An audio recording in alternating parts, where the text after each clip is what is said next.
Maoist కేంద్ర committee సభ్యుడు పసునూరి నరహరి తన భార్యతో కలిసి తెలంగాణ పోలీసుల ఎదుట లొంగిపోయారు.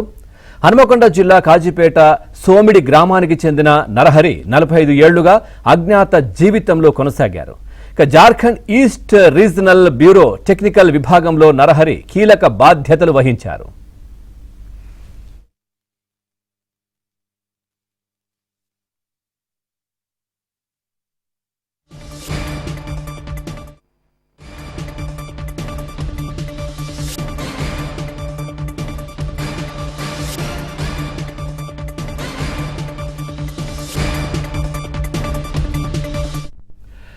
బ్రేకింగ్ న్యూస్ చూస్తున్నాం. మావోయిస్టు కేంద్ర కమిటీ సభ్యుడు పసునూరి నరహరి తన భార్యతో కలిసి తెలంగాణ పోలీసుల ఎదుట లొంగిపోయారు.